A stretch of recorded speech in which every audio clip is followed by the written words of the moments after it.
Hello and good evening, everyone. Welcome to our 40th Blue Earth Virtual Seminar. Blue Earth Virtual Seminar is a platform that allows health professionals to discuss current management updates of different health-related topics for better patient care.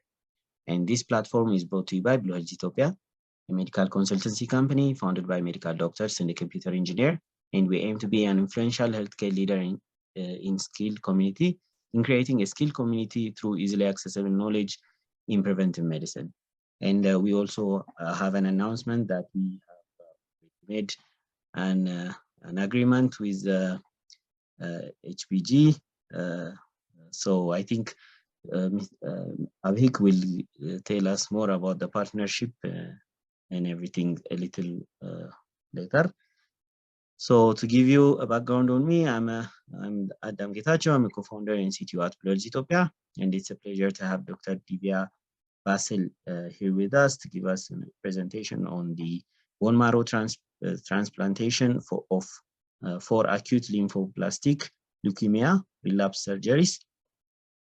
To give you a bit introduction about Dr. Bansal. Dr. Bansal is an accomplished hematologist and bone marrow transplant specialist with a vast experience in treating patients with ALL relapse surgeries. And Dr. Apik will give us a more detailed description about Dr. Divya Bansal. So to give you a background on this session is going to last for 90 minutes. We will begin with Dr. Apik a little bit presentation about our partnership and Dr. Divya. And after that, Dr. Divya will proceed with her presentation. And after that, there will be a short question and answer. So participants who have questions in the subject matter can write your questions in the question and answer section. Only please leave the chat box for other messages. So I think that's enough introduction. Avik, you can proceed with your description. Thank you so much, Adam. Ladies and gentlemen, good evening to you. And my name is Abhik Moitra. I lead this small outfit called HBG Medical Assistance, which is unit of Healthians Research Center. And we are in proud partnership with Blue Health to bring the Indian healthcare much closer to you back there in Ethiopia. Today, it is my honor to be here, speak to you, and even a greater honor to present Dr. Divya Bansal, who is one of the lead hematologists in India, practicing for last 15 years, and has been delivering some of the great and phenomenal results when it comes to hematology. I'm also joined here with my colleague, Dr. Kritika, who continue to assist me in taking Indian healthcare closer to you. And before we proceed with this particular CME, it is important that we tell you how HBG Medical Assistance and Blue Health Ethiopia came together. Blue Health and HBG have been discussing how to take the Indian healthcare a little closer to Ethiopia, and out of this discussion came out this partnership. We, ladies and gentlemen, at HBG, we are India's most well-known medical assistance company. We, till in last few years, have assisted over 10,000 international patients who came here to India and get treated. But let me tell you, there are 5 times more number of patients who we have served at their doorsteps. And this has happened with the help of you gentlemen, doctors and ladies, of course, who have discussed their cases with us, and we have been able to suggest what needs to be done locally there to treat their patients. We are very proud partnership with 200 plus hospitals in India and abroad. When I say abroad, we not only have hospitals from India on our panel, but we do have hospitals from Thailand, from Turkey, from Israel, and some of the hospitals from US as well on our panel, which gives us access to some of the wonderful doctors, over 2,200 of them, and who continue to work with us, or we continue to work with them very, very closely when it comes to serving the patients. And these are some of the best known surgeons and doctors, not only in India, but world across. We, ladies and gentlemen, are NABH accredited, one of the very rare feats to be achieved by a non-hospital company, because NABH, which stands for National Accreditation Board for Hospital, is usually restricted only to hospitals. So we, in the history of medical care, became the first non-hospital entity to be an NABH accredited healthcare company. We also are proud recipient of Advantage Healthcare Awards continuously for 2017, 18, and 19. Some of our clientele, or some of those people who use our platform, are the international insurance companies, governments. So we are in proud partnership with Government of Sudan, Government of Kenya, and many others, Government of Uzbekistan, and Government of Uzbekistan specifically for training their doctors. And we do a lot of master classes in Uzbekistan and bring the doctors here to get trained with us. We do assist a lot of patients who contact us through internet, and we work very closely with doctors and medical fraternity across borders. When I say doctors and medical fraternity across borders, ladies and gentlemen, some of the doctors have worked with us very, very closely in Nigeria. One of them is Dr. Wole Kukoi, with whom we have built a 140-bedded, very modern hospital in very near to Lagos. We also built a hospital in Uzbekistan along with Dr. Dilshod. So this is how our partnership brings the healthcare closer home. For patient, insurance, and government, we give affordable and trusted opinion. And these are all non-obligation opinions. We don't charge anything for that. So in case you have anything on which you want to take a second opinion or an opinion, feel free to discuss with Blue Health, and they will get in touch with us, and we can give opinions to them. When it comes to bringing patients here, or those patients who cannot be handled locally and need to travel, we create customized treatment packages for them. We help them with visa invitation and visa services. We manage their accommodation and travel arrangement. We give them personalized patient care when they are here in India. And in case they are insured by any of the insurance company, we ensure that there is a credit arrangement and the patient gets treated cashless. For you doctors, ladies and gentlemen, we create a second opinion and a case discussion with our Indian counterparts. So in case you have certain cases where you need an advice from Indian counterpart, feel free to discuss those cases with us. And we are going to put an eminent doctors from our panel with whom you can discuss that case and continue to treat that patient locally. In case you need any pharmaceutical or any specialized medicines or probe or anything, we will be more than happy to ship it to you. We do create training, workshop, and CMEs. And this webinar today, which is honored by Dr. Divya Bansal, is one of those live testimonies that we continue to train the medical fraternity. And we do work alongside the doctors for capacity development. 2 examples of Uzbekistan and Nigeria I have already given. And currently we are working on a project to develop diagnostic facilities and pathology facilities in a country called Kyrgyzstan. I won't be taking much of your time. So thank you, ladies and gentlemen, to allow me to give this small presentation to tell us who we are. With that, I would like to invite Dr. Divya Bansal, for whom I can only say 2 statements. One, not only she is one of the greatest hematologists I have ever known, for delivering some of the wonderful results, backed by 15 years of experience and a wonderful training. But more than that, she's such a humble human being, which is a very rare commodity to find in some of the very successful doctors, that when the patient gets in touch with her, or people like us, when we discuss our cases with us, more than the medical technicalities, we get bowled out by her humbleness. She's one of the best human beings amongst the doctor fraternity I have ever met with. So ladies and gentlemen, without wasting much of time, I would like to present Dr. Divya Bansal, who is Director of Hematology in one of the best known institutes in India called Manipal Hospitals. Manipal, ladies and gentlemen, is one of the largest hospital group, and with the latest buyout of Amri hospitals in India, they became actually one of the largest medical hospital groups in India. With that, I present Dr. Divya Bansal. Dr. Divya Bansal, over to you, please.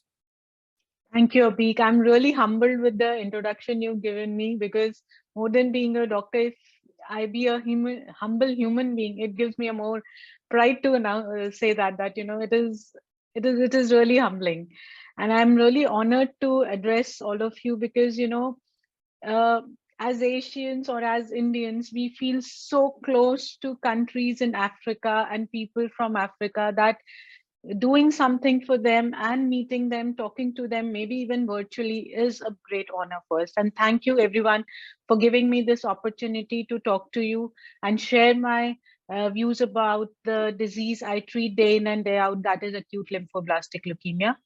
I would share my screen. I hope I would be visible to everyone. Is my screen visible? Absolutely, yes, ma'am. We can all see that. Thank you. Thank you. So today the topic of discussion we have is bone marrow transplant in relapsed acute lymphoblastic leukemia.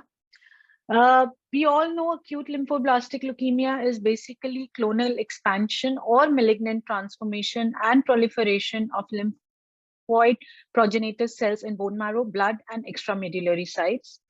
It is a highly heterogeneous disease having several entities with distinct clinical manifestations, therapeutic strategies, and prognostic implications. Or it can occur at any age, but 80% of cases is in children. It is one of the most common cancers in children. The incidence has a bimodal peak, with first peak being in 2 to 5 years of age and the second peak being around at 50 years. In children, it is potentially curable, but in infants, adults, and elderly, it still has a poor prognosis. Now, coming to the treatment of ALL, worldwide, there are different induction chemotherapeutic regimes that are being used. In USA and Canada, it is the CCG series or the COG group uh, protocols that are being used. CalGB in adults, Hyper-CVAD also in adults. In UKLL, we have the UKLL 97 or the revised UKLL 99 protocol for children, and UKLL 12 protocol for adults. In France, we have the FRAIL 93 for children and GRAL protocol for GRAL 2003 for adults. In Germany, it is the BFM protocol standard or augmented, which is the commonly used one. In Italy, it is the AIPO or the GMA protocol. In Holland and Belgium, it is the HOVON protocol. In Spain, the PETHEMA ALL 96 protocol. In Scandinavian countries like Sweden and Finland, we have the pediatric NOFO 92 or the Nordic protocols in adults. And in Mexico, we have the LALIN and the LALA protocol in pediatric and adult patient respectively. Now, we all know that in the new era, we are talking about intensifying the treatment in our adolescent and young adults.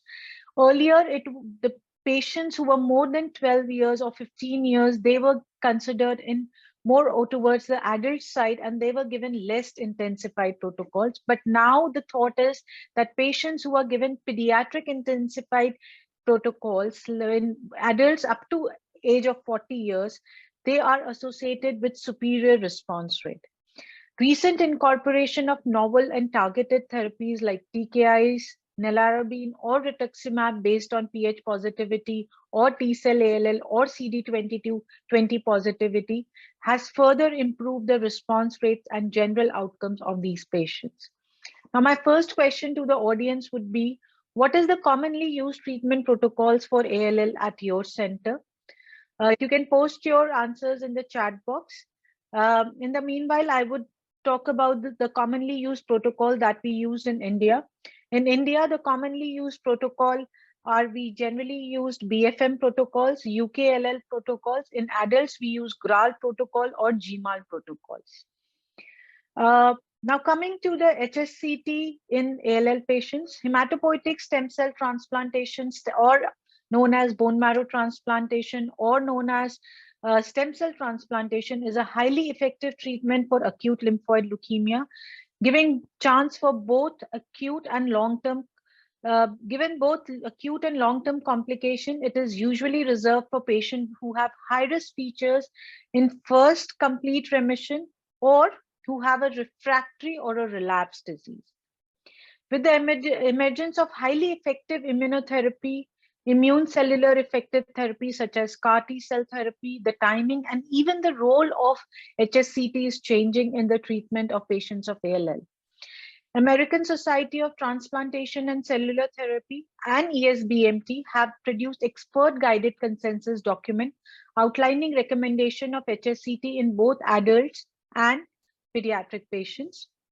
Over last 25 to 30 years, the outcome of HSCT has been steadily improving due to improvements in the conditioning regimens that we are using, the GVHD prophylaxis and the therapies available like, we have ECPs available now or MSCs available for the patient, supportive care facilities which can be provided by there are provision of HEPA filtered rooms for our patient, UV radiation to prevent viral infections, newer antifungal agents, because during the neutropenic phase, antifungus is the most dreadful infection that patients they can get. So newer potent antifungal agents, they are a boon for us, and better diagnostic tools have been invented.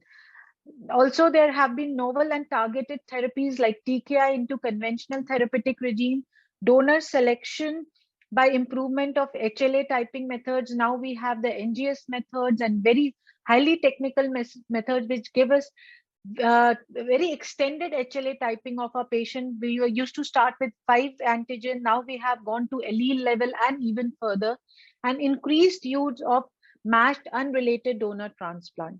Also, one of the most important advent, I would say, in the management and planning of treatment for any ALL, or for that matter, now it is emerging in AML and myeloma as well, is the flow cytometry or the PCR-based MRD and monitoring of early relapse. Even now, NGS is being used for evaluation of MRD or the minimal residual disease in the patients of ALL. And nowadays, now the treatment is completely based on MRD evaluation of the patient's post-treatment. Now, my second question would be, what are the indications of HSCT in complete remission 1 in acute lymphoid leukemia? To answer this question, I have this flow diagram where we have taken any patient who presents, who's a case of BALL. Any BLL, infantile BLL with MLL gene rearrangement or KMT2A, AFF1 gene rearrangement, who have a positive end of consolidation MRD, or whose age less than 6 months, with WBC count more than 3 million, or poor response to prednisolone, is a candidate for hematopoietic stem cell transplant. When we come to pediatric ALL, any high-risk features like positive pH positive ALL, hypodiploidy, which now after invention of MRD is now being considered not as that high risk, because patients with hypodiploidy, even with less than 44 chromosomes, who are actually MRD negative after induction and after consolidation, can do without a HSCT. And especially these patients who have a positive end of consolidation MRD should be taken for bone marrow transplant. Patients with pH positive like ALL or IKZF1 mutations with positive MRD should be taken for transplant. Patients with TCF3 HLF mutations, also known as translocation 1719, whether they are MRD negative or positive, are a candidate for transplant. Any patient who's MRD positive at end of induction or end of consolidation should be considered for transplant. Now coming to TLL, I would practically say in most of the patients, if a donor is available, we practically try and transplant all the patients, because the risk of relapse is very high in TLLs. So post-induction, if there is poor response to prednisolone or on flow cytometry, day 15 MRD is more than 10%, there is an induction failure or there is a positive end of induction MRD, these patients should be considered for transplant. Any patients during consolidation who have a positive MRD or end of treatment MRD is positive, we should take these patients for transplant. So any TLL in CR1 if we have potential donor, we should consider them for transplant. Now, coming to relapsed ALL, which is the topic of the day. It is very challenging to treat relapsed ALL because survival rates are lagging well behind those observed at initial diagnosis. Some improvements in outcome have been seen over past few decades. Around 50% of children and 30% of adults with first relapse of ALL survive long-term, and outcomes are much worse with second or later relapses. Recurrence that occur within 3 years of diagnosis or any T-cell ALL relapses are particularly difficult to salvage. Now, these are the risk stratification schemes given by various groups, the COG and the BFM group. If I give you a brief and concise of all these stratifications, any transplant which is a late relapse, what do we call as late relapse? Any relapse which is after the completion of maintenance, that is after 3 years of start of chemotherapy, is late. Only marrow relapse. Intermediate would be that is between late marrow or a early relapse on an isolated extramedullary relapse like CNS relapse. These patients come in intermediate, and high would be early marrow relapse. Early is if you have a relapse within less than 18 months of starting of the therapy. Early isolated extramedullary relapse or a TLL relapse. These are all considered high risk for a relapse. So patients with high risk should be considered for transplant as soon as possible. Now, salvage chemotherapy alone is not curative. Salvage chemotherapy alone is not curative in relapsed ALL. Allogeneic transplant, it offers a best and the most, maybe it is actually only chance for cure for a relapsed ALL. It is performed either using a sibling donor or even an unrelated donor. Now the sibling donor or parents can be, if we have a matched sibling donor, we go for a matched sibling donor. If we do not have a matched sibling donor and patient falls in high risk category, we even consider for a haploidentical donors. Allogenic HSCT cures hematological malignancies by two major mechanisms. One, pre-transplantation conditioning therapies that kill leukemic cells directly, and also because of the graft versus tumor effect or graft versus leukemia effect that we see. Talking a brief about GVL effects in ALL, there is a considerable evidence for existence of GVL effect. The relapse rates are lower in recipients of allogenic transplants compared to recipients of autologous transplants. So it is the GVL effect that is playing some role. The relapse rates are lower in patients who develop acute or chronic GVHD following allografts, and use of interferon immediately post allogenic HSCT may reduce the relapse rate through stimulation of an immunological response, which is similar to GVL. Standard, what are the general conditioning regimes that we used for allogenic HSCT? The standard conditioning regime for any ALL is TBI-based regimes, TBI and cyclophosphamide, which we call as Cy-TBI. Why TBI-based regimes? Because as we know, it is the extramedullary relapses which are quite common in ALL, and most common sanctuary sites being the CNS relapse. So TBI, that is the total body irradiation, decreases the risk of extramedullary relapses in these patients. But now we are shifting our paradigm from TBI-based regimes to non-TBI-based regimes like fludarabine and busulfan combination, other medium dose etoposide, cyclophosphamide, and TBI-based regimes in adult patient or high-risk ALL patients, thiotepa-based regimes, and also with, in elderly patients, we are also considering transplant with reduced intensity conditioning regimes. Brief about autologous stem cell transplant in ALL. We all know standard of treatment is allogenic stem cell transplant, but there are some other patients where we can consider autologous stem cell transplant also. So it is generally performed in patients in ALL who are in complete remission 1 and has produced leukemia-free survival ranging between 45 to 65. So in CR1, when we do autologous transplant, there is a survival rate which is ranging between 45 to 65. The standard risk patients of ALL who lack poor prognostic factors will benefit from an autologous transplant. So this is the key, that in any patient who has got high risk factors or any poor prognostic factors, they should not be considered for autologous. Only patients who are standard risk can benefit with autologous. Also, high risk patients who can still undergo autologous are patients who are rapid responders. Like first induction patient is MRD negative. So these patients can still be considered if patient is not physically fit, if patient is frail, and we want to offer them some treatment. These patients can be offered autologous transplant if they're not fit for an allogeneic transplant or we do not have a donor available. Also, autologous transplant can be performed after completion of consolidation therapy as an alternative to maintenance chemotherapy. Now, my third question to general audience would be, what are the other common indications of autologous HSCT?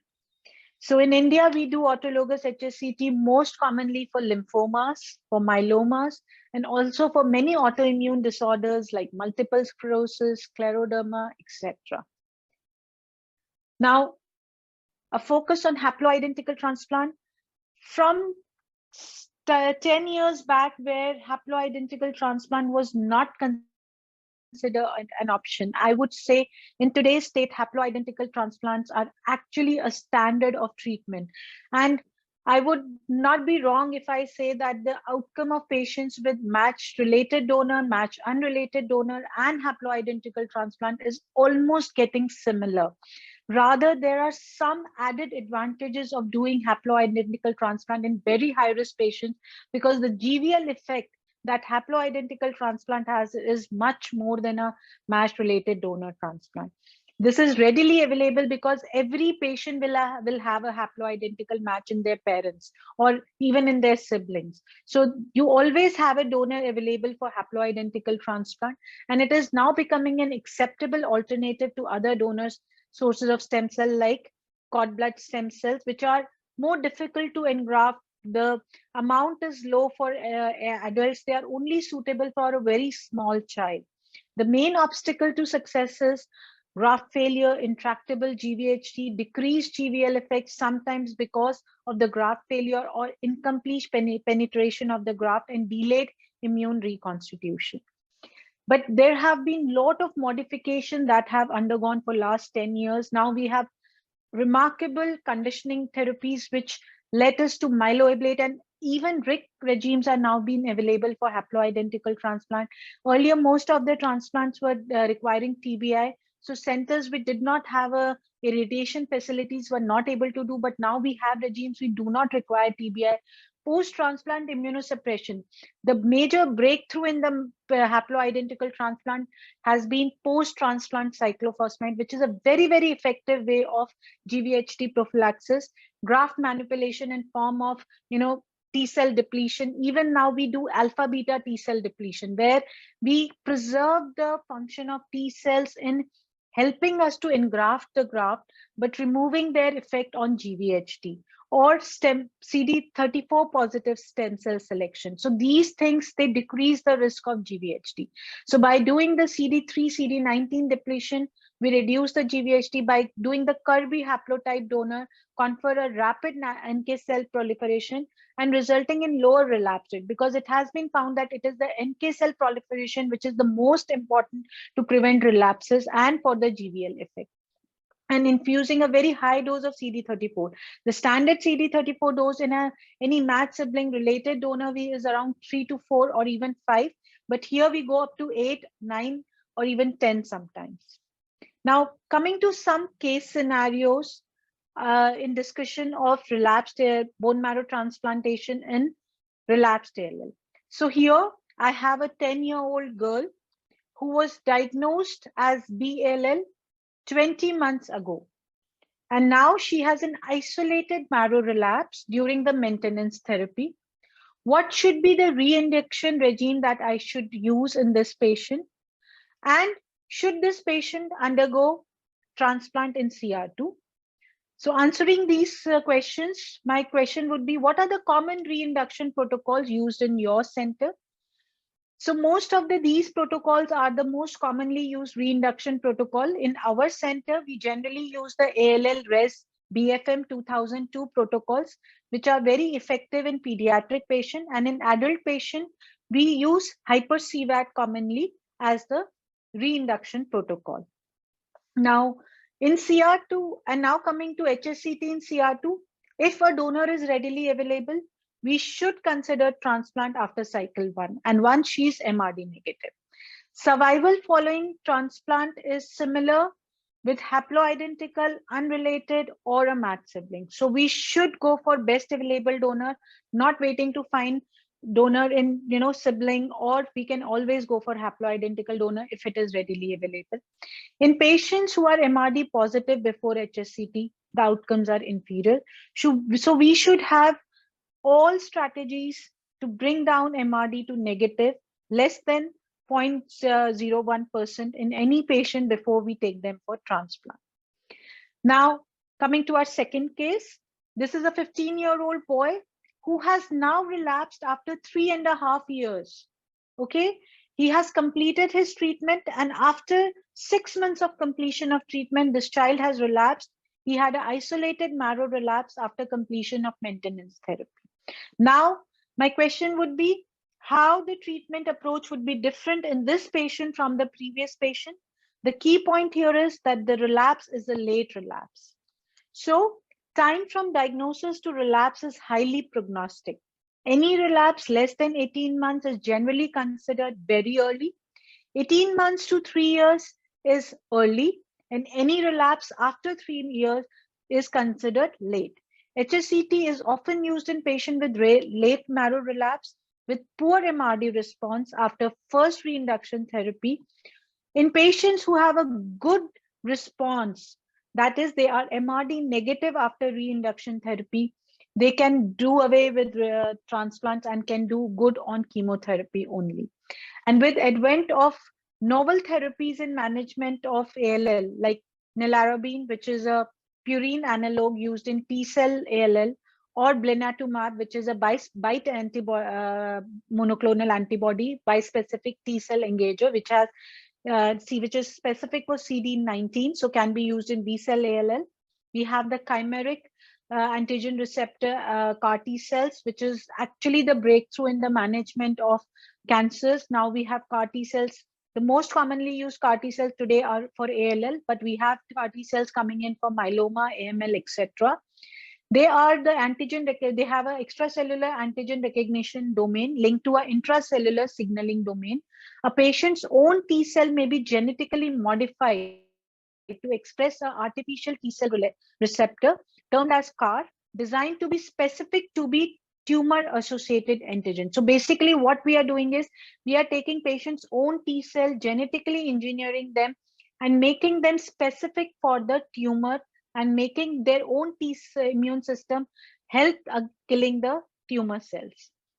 So coming to the third case scenario, if our first patient, who was a 10-year-old girl who had a first early relapse after around 20 months, we did a transplant in her, and post-transplant, she had a second relapse. So you did a bone marrow, patient came to you after 2 to 3 years post-transplant, and now she has 80% blast.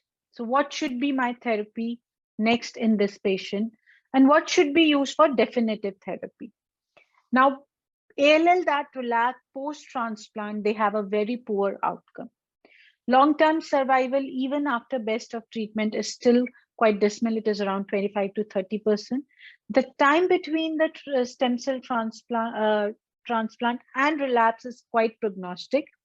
Patients who relapse early, that is within 6 to 12 months of transplant, they have a poor prognosis. And patients who relapse after 12 months post-transplant, they can undergo second transplant and they have a better prognosis. These patients are definitely candidates for novel therapies like blinatumab. If patient loses, we do this somatic genetic screening in these patients on relapse. If patients have lost their CD19 positivity, we can use CD22 positive monoclonal antibody that is inotuzumab, or even CAR T cell therapies in these patients. Now coming to our fourth case, this is a 6-year-old boy who was diagnosed as BALL 15 months ago. Patient was asymptomatic and now has an isolated CNS relapse. During the maintenance therapy, we did a CSF and now he has 10 white blood cells per ml and with blast on cytospin, and MRD on bone marrow is negative. So this is an isolated extramedullary relapse. What should be the reinduction regime we should use in this patient? And if this patient achieves remission, what should be the post-induction therapy?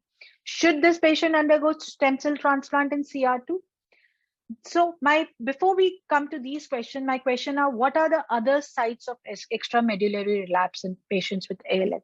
We know that 87% of relapses in ALL, other than marrow, they occur in CNS and in boys in testis. But we have to understand there are other sites as well. Skin. They are very rare sites, but they are sites. Skin, lymph nodes, mediastinum, even female genitalia. There are the sites. So in abdomen, patients can have relapse. So these are some sites which are not very common, even bones. So maybe not bone marrow, but in bone there can be relapse. So these are other very rare, but should be kept in mind when we are thinking of extramedullary relapse in ALL patient. So any patients who has CNS relapse, we should give them intensive reinduction strategies plus CNS directed therapies. Classically, cranial irradiation should be given to these patients, therapeutic dose, and also patients with early isolated CNS relapses should be treated with stem cell transplant in complete remission too.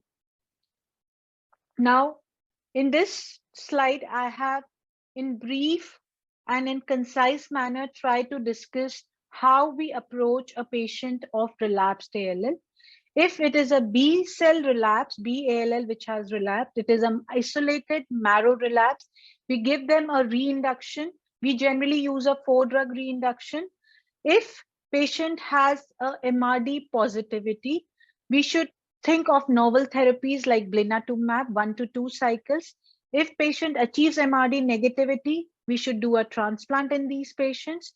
If patient has negative MRD and it was a late relapse, we can continue with chemotherapy for these patients and no need of transplants.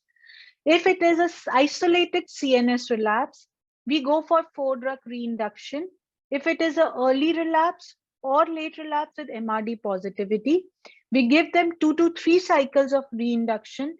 If they are MRD negative, we do the transplant with TBI. Because it is a CNS relapse, we have to give total body irradiation and with a CNS boost. So extra dose to the brain. If it was a late relapse with negative MRD, these patients just need reinduction with cranial radiotherapy and total of 2 years of treatment they need. Now, if the same patient TLL who has relapsed, we give them reinduction. We keep on giving them reinduction therapy until they are MRD negative and try to do the transplant in these patients with whosoever donor we have. If these patients remain MRD positive, there are only some trials we can try in these patients. Otherwise, the outcome of these patients is quite dismal. So with that, I think I have explained an approach to relapsed ALL and discussed about transplant in relapsed ALL in a manner which is understandable to all my friends. And with that, I would like to end my talk. Any questions I would like to answer?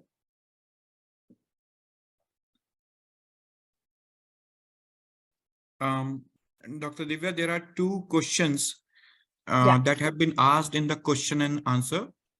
Dr. Biniam Hagos have asked, what is the best initial chemotherapy?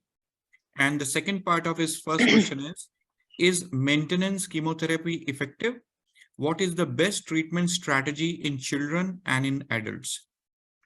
So coming first to the first question, the best induction therapy, basically induction therapy depends on the age of the patient. If you have a young child with standard risk, we generally do away with 3-drug regime. That is, we can avoid giving one of the we cannot we have the donorubicin or doxorubicin, one of the anthracyclines.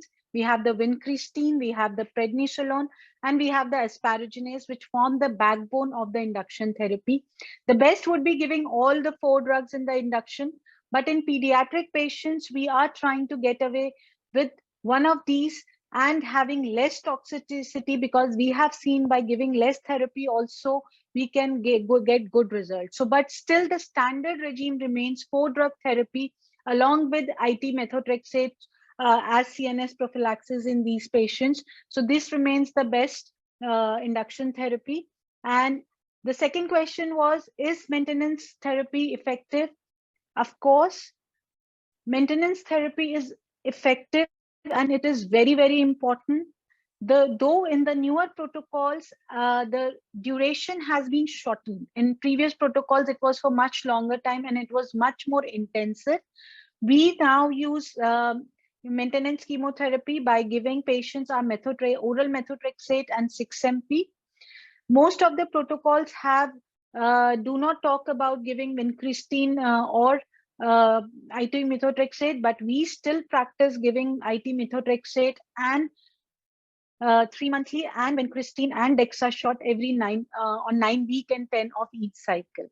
So maintenance chemotherapy in boys, we complete from start of treatment to 3 years, and in girls from start of treatment to 2 years. So maintenance chemotherapy is very, very important. Thank you, ma'am. There was another part of the same question. What is the best treatment strategy in children and in adults? So in children, I would say the best treatment strategy is to follow the protocol, whatever protocol you are following. Like in our center, we follow BFM 2002. But first of all, we have to understand, ALL is the disease of risk stratification. The moment we have our patient, we risk stratify our patients into standard risk category and high risk category. So we have protocols like BFM protocol, BFM 2002. It gives you how to treat your patient if the patient falls in standard risk therapy category or high risk category. So we treat our patients accordingly. For pediatric patients, BFM and UK protocols are quite good. Even COG protocol is very effective. For adult patients, GRAL protocol, GMAL protocol, and for adolescent and young patient till 40 years, we are using pediatric inspired protocol. Most commonly, what we are using is the augmented BFM protocol for these patients.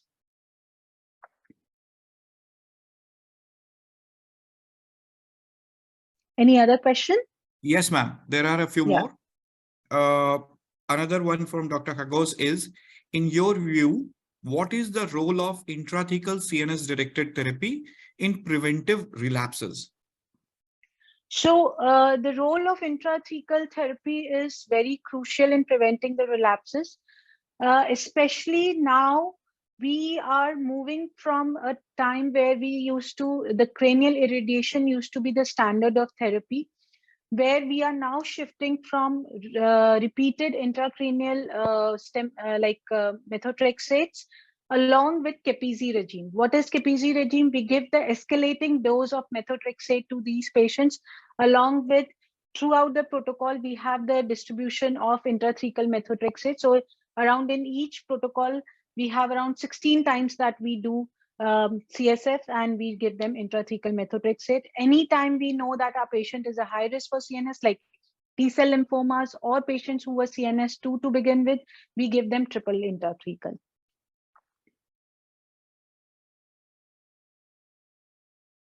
Thank you, ma'am. The next question is from Dr. Gitashu. He is asking what prophylaxis we give for HSCT. So for HSCT, prophylaxis that we generally include is antibacterial prophylaxis in form of one of the quinolones. We give antifungal prophylaxis. Most commonly used antifungal prophylaxis is posaconazole. In some patients where we have a high risk of VOD, we also have been using amphotericin or even caspofungin or anidulafungin or micafungin as prophylaxis.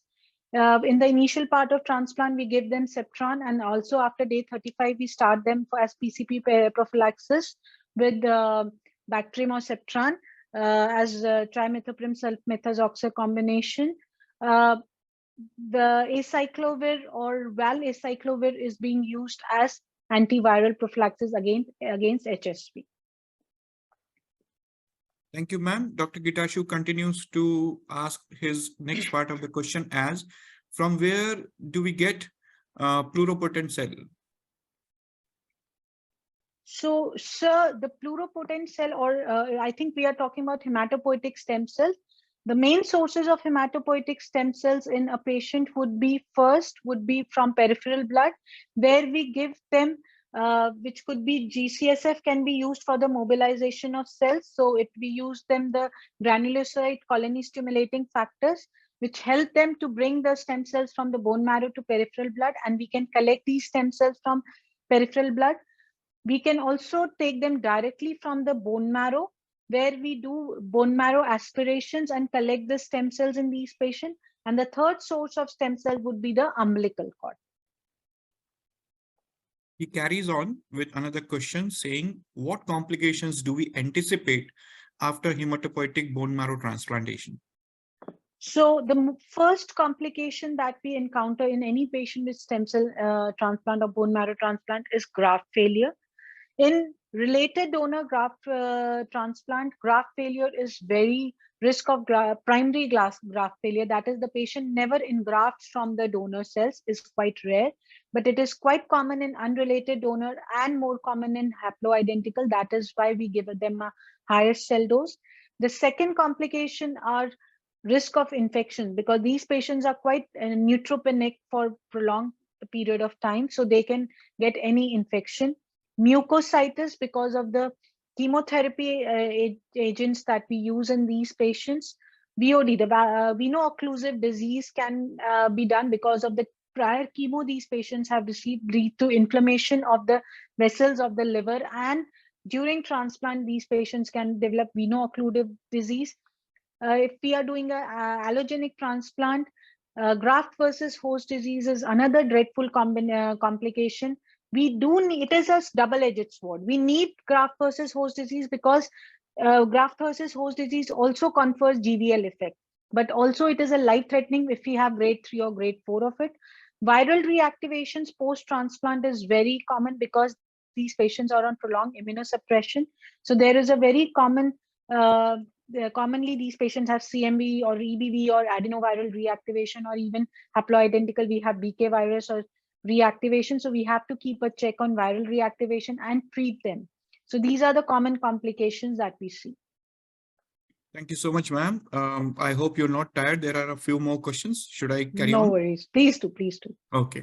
So I don't have the name, as the name coming is as Galaxy S9, but let me honor the question from the Honorable Doctor. He has two questions. The first question is, what is the cause of ALL? And the second one is, what is clinical manifestation of ALL? So talking about the cause of ALL, like any other cancers, most of the cancers, we do not know the inciting factor which causes these leukemias. Definitely, there is a genetic correlation, but it is not as strong as solid cancers like breast cancer. Most of these cancer are de novo, but they are due to some genetic mutation that happen in our genes during repairing mechanisms. And general presentation of ALL are patients have fever, they have weight loss, they can have bony pains, they can have lymph nodes which are palpable, they can be liver and spleen which is palpable, bleeding because of low platelet, and pallor can be there. So these are the general presentations of, or patient can directly present as infection because they are the immune compromised states. Thank you, ma'am. Dr. Gitashu asked, when does engraftment occurs in a transplantation? So it depends on the type of donor. It depends on the regime that we use. Engraftment in a matched sibling donor transplant happens within around 12 to 15 days, whereas in a haploidentical, this can go up to 25 days, but commonly it is between 17 to 20 days. The last question on my list is from an anonymous attendee. He says, how is the overall success rate of chemotherapy from your experience? So overall success rate of chemotherapy depends on the initial stress stratification of the patient. If I talk about my standard risk B-cell ALL child, I would say the survival is 80 to 90%. But where we have high-risk patients, the survival goes down. Patients who are late relapses do good on chemotherapy. Patients who are pH positive, they need transplant. Ultimately, they have high risk of relapses. T-cell ALLs, they have poor prognosis on chemotherapy, and they definitely need transplants. There is one question that has been posted on the chat box and not in the Q&A session. Let me ask it for you. What are the diagnostic modalities of ALL? So the most common diagnostic modalities is we have to first, like any other leukemia, we see the patient, we do the physical examination. We have to send a peripheral smear. On peripheral smear, we generally see the blast can be seen by the hematopathologist. On bone, then we go ahead and do the bone marrow of the patient. The specific investigation that we send on bone marrow would be, apart from aspiration and biopsy, we send a flow cytometry for typing of leukemia, where we can type it as a B-cell leukemia, T-cell leukemia, mixed phenotypic leukemia, AML, and also a lot of risk stratification can be done on the positivity and negativity of various CD markers on flow cytometry. We have to send some PCR panels to look for these mutations like pH positivity. We have various other mutations that we can look for, like other translocation. FISH panel can be sent, PCR panels can be sent, and also karyotyping is very important. Thank you so much, Dr. Bansal. The first question that you asked during your presentation on what kind of protocol doctors in Ethiopia are using, somebody has answered that as a CALGB protocol. Yeah, so CALGB is a standard protocol which is being used, and it is quite an effective protocol where we have the use of all the chemotherapeutic agents. So it is common protocol that is being used in US and Canada. Thank you, Dr. Bansal. Most of the questions have been answered that were posted in the Q&A, and I have checked the webinar chat as well for anything else. We are done with it, but let me ask you one question from my side, if I'm allowed. Yes, sir. Please do, sir. Okay. So CAR T cell therapy, which is chimeric antigen receptor T cell therapy, right, is sir. quite a new protocol in managing the hematological disorders. Yes. People have been very selectively using it as of now. What is your experience? How do you see the progress of this particular therapy in treating hematological disorder, particularly blood cancers? So I was quite fortunate to be a part of team, and when I was working at Hammersmith, I was part of the team where we were developing a CAR T cell unit at Hammersmith Hospital. And my take on it would be that, the paradigm of treatment of hematological cancers is now shifting from chemotherapy to targeted therapies. The times are not far away when any patient who will be diagnosed with a hematological malignancy, we would send their profiling, we would know exact targets that we should take, and CAR T cells and other targeted molecules like, inotuzumab, blinatumomab, and many more are in pipeline, would be used, and patient will have remission with much less side effects and a better and a more concrete remission. So CAR T cell is the major breakthrough in this direction, because basically what CAR T cell does is that it uses your own body's immunity to kill the cancer cell. So what we are doing is we are engineering our own T cells in a manner where they have the antigens which are present on your tumor cells, and they go and bind them and kill them. So they are very, very effective because they are the cells of your body, so they will be proliferating in your body. It is not something that you've given once and you're done. it is a cell which is going to keep on proliferating. So whenever the cancer cells will try to come back, it will go and kill it. So they are theoretically, they are very, very effective. Yes, we are far from the best kind of CAR T cell that we can develop, but still we have reached the third generation CAR T cells. So it is one of the very effective treatment. Still, it is a complicated treatment. The center has to be well equipped to give it. The cost of therapy is quite high. It is not borne by most of the countries. So we are still long way to make it the standard of treatment, but it is definitely a breakthrough. Thank you so much. But it is not very prevalent in solid tumors.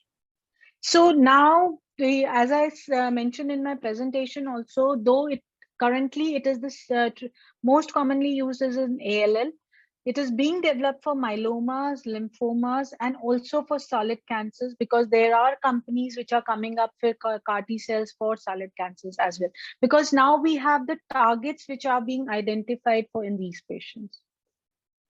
Because once it is also introduced for solid tumor, the work for hematologists will increase, isn't it? Because mostly the CAR T cell therapy will fall under the hematologist, jurisdiction. Definitely. And even then, the solid tumors will start coming into hematologist. Very true, sir. So you have a very, busy days ahead. I wish you good luck with that. Ladies and gentlemen, that brings us to the close of this session from our side. I hope, and I sincerely hope, that you have liked what was presented today. As I mentioned, I testified today that Dr. Divya Bansal is one of the greatest that is available to us. In case you have any cases that you would like to discuss personally with Dr. Divya Bansal, kindly share the case reports with the Blue Health team. They are going to forward it to us, and we are going to engage Dr. Divya Bansal, and then probably you can discuss one-on-one on any particular case that you would have. So that will be it from our side. Over to you, Blue Health team, for your closing remarks. And wonderfully, we have closed within the time. Yes. Thank you so much, Doctor, for giving your time. I think it's pretty late in India right now, so thank you so much for sacrificing your time to present this topic. Thank you, Adam. Thank you for having me. Yeah, thank you. Thank you, Dr. Bansal. Thank you, Blue Health team, and thank you everybody who has joined in. Thanks so much. And have a good night, good evening. Have a good night. We'd also like to thank HBG to have assisted this amazing presentation. And I hope to see you in a future virtual seminars. And we want to thank you on behalf of our participants too. Thank you so much. Thank you.